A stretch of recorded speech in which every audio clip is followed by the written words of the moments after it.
What up everyone, Shark here. Welcome back to the channel and happy deck adjustment day.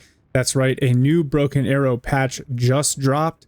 And if you play Russians a lot, especially if you play Russian guards, you are going to have a lot of changes to make.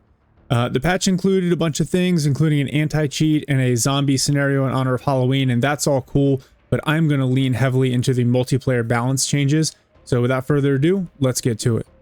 So starting off, I know patch dropped in the middle of the week. It's also Halloween.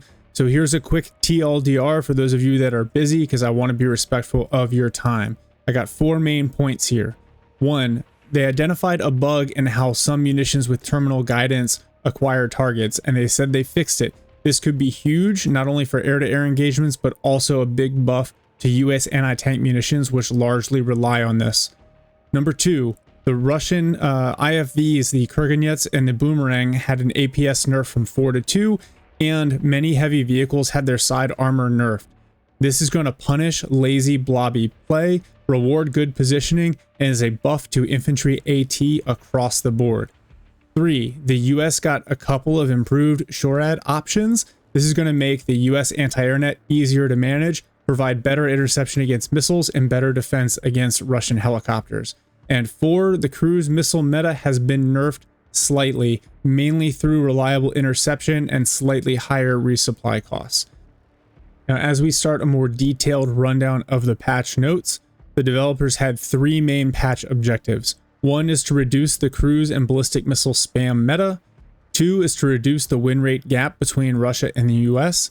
And 3 was to rebalance the Russian spec choice between guards, tank, and mechanized. So keep that in mind. We're going to revisit these objectives at the end of the video. All right, now getting into the general changes. First, your end of phase comeback mechanic point compensation for losing is now determined by the number of objective points your opponent scores, not the total number of victory points they score. So for example, if your opponent is up 2 in the KD column at the end of phase 1, that's 2 objective points. It's also only 2 points. If it was at the end of phase 2, it would be 4. The game now treats those as the same, so you would get 100 points of additional requisition per opponent objective point scored, regardless of which phase. Next, and this is specifically for Zulu, they have fixed UI issues associated with being level 100. So for the rest of us, when we get there, cool, but for Zulu, congratulations, your game should finally work. Next, they have fixed some map exploits. So planes being able to fly off the map or some units being able to swim when they're not amphibious, that should be corrected. That'll just result in more consistent and less exploity gameplay, which is nice. The next thing, and I mentioned this in the TLDR, they identified a bug in the way terminal guidance munitions reacquire targets. In theory, they should now be more consistent in their ability to acquire targets and close and hit at the end. This could be huge. 1, I think, because the vast majority of air-to-air munitions follow the terminal guidance model, your air-to-air engagements will be more deadly overall. And then 2nd, because US ATGMs, in particular the Javelin, follow terminal guidance as well, this should make it more reliable for them to hit. So be a little bit more cautious if you're playing with Russian vehicles and you see Javs come in. You might need to smoke earlier and make sure you move so that the Javs don't track you better. Next, they have updated the cold launch models on certain SAMs, in particular the S300 and the Tor, that should prevent the missiles from impacting the ground immediately post-launch. Next, when it comes to artillery pieces, they have doubled the munition value. This is intended to make it less viable for you to bring in a ballistic missile launcher or cruise missile launcher, immediately fire, and then refund rather than resupply.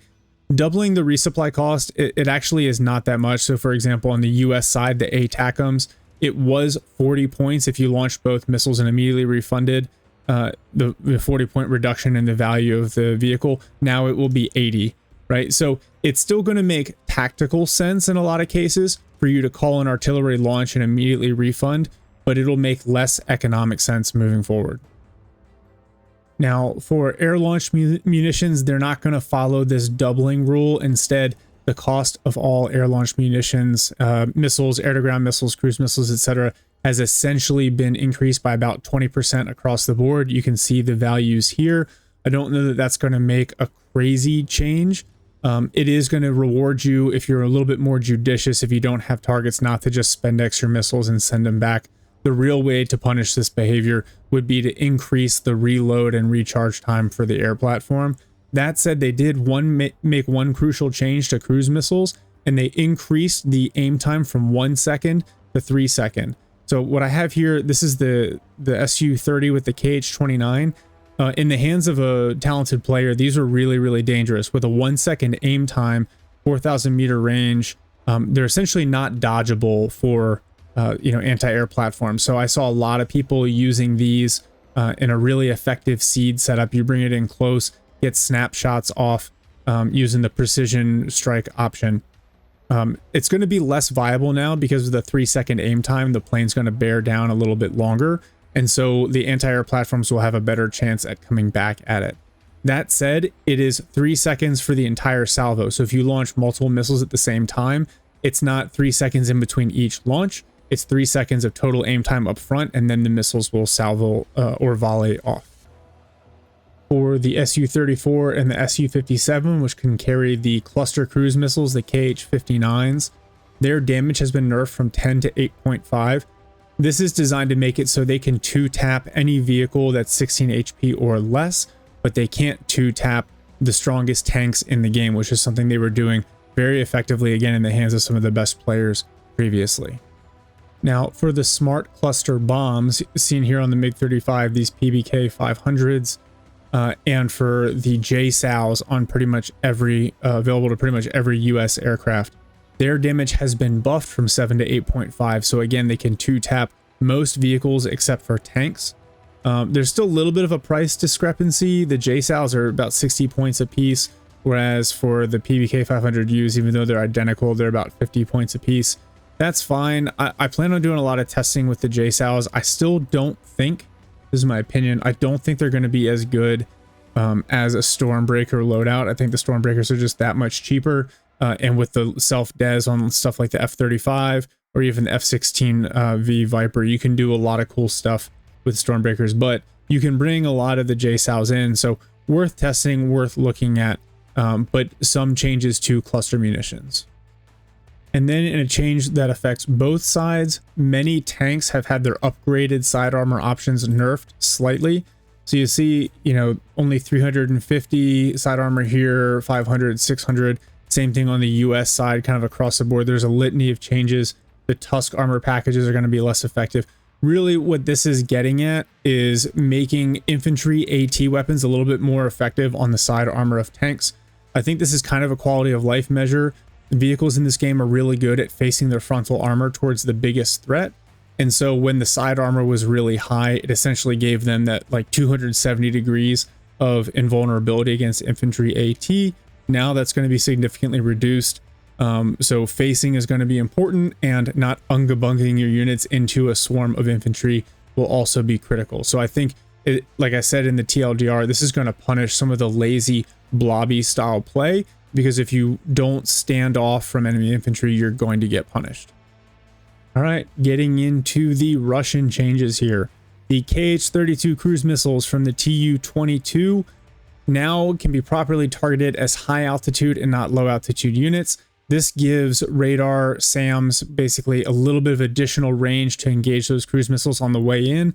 This, combined with some of the US SHORAD buffs, which we'll talk about a little bit later, means that it should be easier, or at least more consistent, to intercept these high-speed cruise missiles, which is pretty cool. Next, there were significant nerfs to the Barbarous. So a couple of things here. One, it is now found in the vehicle tab and not in the infantry tab, and you can only bring 2. This highlights its value as an extremely unique unit. It is also now the only Russian vehicle with 4 APS charges, and its price has been nerfed. So when you add the Kinzhal module, it's now 350 points. So between the availability, the requirement to put it in the vehicle tab and not the infantry tab, and the increased cost, I think you're going to see these used in very specific circumstances and not as the default IFV for the Russians. It still has 8 seats, and now you have more room in the Russian infantry tab. I think we're going to see more Russian infantry this patch as a result of some of these changes. Next, the number of charges or APS charges for the Kurganets and the Boomerang, the K16, K17 Boomerang, have been reduced from 4 to 2. There's been a slight cost reduction for it as well. It pretty much always makes sense to bring it, but again, this is just going to reinforce the need to advance slowly, use smoke, and not just kind of drive units and relying on APS to save you. So I think this is a good change, and it addresses some of the pain points associated with the most, not necessarily overpowered, but frustrating aspects of Russian mechanized gameplay. For the Kurganets in particular, they've also increased the price of the Epocha module by 15. It makes a lot of sense. Obviously, it takes you from a 30 to a 57 mil, but it also gives you a second missile launcher with the Bulat. So a lot of value there. I think probably a little bit more reasonable. And so now Russian players will have to go in and figure out how they want to use the different IFVs that aren't just obvious choices across the board. Next, the Terminator got some significant price nerfs across the board. So baseline price is now 190. When you add the grenade launchers, that's 40 points. Additional ERA is 20 points. So now a fully upgraded Terminator is 250 points. Again, when you combine this and having to have the Barbarous in the vehicle tab and not the infantry tab, it's going to just force some hard choices for players still running the guard spec. It remains to be seen if this is too much of a nerf, and I'll talk about that in a little bit, but changes to the Terminator, which was a very frustrating unit for some US players to deal with. All right, next, there were some swaps between the Guards, Tank Brigade, and Mechanized Infantry. So the first thing you'll notice is that the Buk is now in the Guard Brigade, and the S300 Anti is now in the Mechanized Brigade. So I don't think this is a huge deal. The Buk, obviously limited capacity, but still has the ability to one-shot enemy aircraft with the M2. You can change that out for the M3 with more missiles, but slightly less damage. Another swap here. Now the Sturmoviki are now in the Guards specialization, right? They got one squad member buff, so they could better fit in the vehicles here. They still come with RPGs, but this is the 7V variant, which doesn't have great armor penetration. The Ingenierie Sturmoviki, which are by far the better unit between the armor and either flashbang or thermobaric rockets, they've been moved to the Mechanized Infantry. So swapping out some higher performing infantry to the Mechanized Infantry column, which makes sense. Another change here, the Hornet T/Chrysanthema, that has been moved to the Mechanized spec as well. I like these changes. I think your Guards Tank Brigade specialization is now about super high-end heavy armor. That's like your armored spearhead, right? Less about the infantry that they bring. And then your Mechanized Infantry spec is just a little bit more balanced and well-rounded just across the board. So, right, you've got good tanks, you've got good IFVs, you've got good support weapons, and you've got slightly better infantry to roll, against the enemy as compared to the Guards Tank Brigade, which is really just focused on these heavy assault vehicles. So I like those changes. While I think these changes to the Russian, especially the specs and some of the unit changes, get at some of the pain points that US focused players have been complaining about, I worry that this might be just a little bit too much in favor of the US side. You'll see there aren't as many changes on the US side, but this is some pretty significant nerfs across the board and some changes to playstyle. So on one hand, I think we'll see a wider variety of specializations. Kind of how they treated US SOF in the previous patch. If you want to use the coolest stuff from the Guards Brigade, it now comes with some pretty significant trade-offs. I think what they did is they basically traded high-end performance on the Russian side with addressing some of the pain points that you see from players in the, that are a little bit newer to the game, right? Dealing with the Barbarous or the Terminator. Players at the higher level typically know how to deal with those units a little bit better. But when you're first introduced to the game, they do feel very oppressive and overpowered. So I think good changes, maybe a little bit too much, but we'll see as we get into the US changes. All right, so as we look at the US side, there are fewer changes across the board here, but they have the potential to be pretty significant. So first off, you have the javelins across the board have had their minimum range reduced from 200 to 100 meters. Now, Karaski did a bunch of testing inside 550 meters. They become a direct fire versus a top attack weapon system. But now that minimum range moved up, so you can't get run up on as easily. And with the buffs to terminal guidance, or the more consistency in implementation of terminal guidance, it is likely that you're going to see some of these javelin equipped squads, like the Rangers, the Troopers, the weapon squad from the Airborne, the Cat Dragon can also run a javelin upgrade. You might see better anti-tank performance with the combination of improved terminal guidance, top attack, the high penetration and damage, as well as the APS nerfs. So remains to be seen. It looks like a small change, but it might have big implications. We're going to have to give this a week or two to play out. From the Striker Cavalry Regiment, the F-16C and F-16V both got the options to carry some AIM-9 sidewinders on the middle pylons. These are relatively inexpensive, give it some additional oomph against helicopters. I know a lot of guys like to equip their jets with sidewinders when they have them in a ground attack role, because the pilot will just take opportunity shots at helicopters as he's coming in. Plus, they're just reduced price, so it gives you some optionality, the ability to really specialize your aircraft without making it too expensive, because you need to have something on those middle pylons. So nice change, consistent with F-16's kind of multi-role function, and another buff to the Striker Cavalry Regiment. On the armored side, the Bradleys got some love, essentially a 5-point price buff across the board. So not only does this make it easier to bring out Bradleys and reduce the destruction score that your opponent gets from killing them, but it also means you can bring more in a deck, because sometimes, 4 or 5 units at 5 points apiece, suddenly that's room for another Bradley or another transport somewhere else in your deck. So nice change, given that the Bradleys sometimes suffered just from underperformance when compared to some of their Russian counterparts. So reduced price feels good, and we'll probably see more Bradleys and fewer Abrams in this patch. Last but not least, on the US side, the SHORAD capabilities got a pretty major buff. The Slam Ram from the Airborne spec, major price reductions and increased targetability for the AMRAMs and the AIM-9s across the board. Now all of them can be fired at helicopters, missiles, and airplanes. So a little bit of reduced range, but good multi-role, good SHORAD capability, good close-in defense.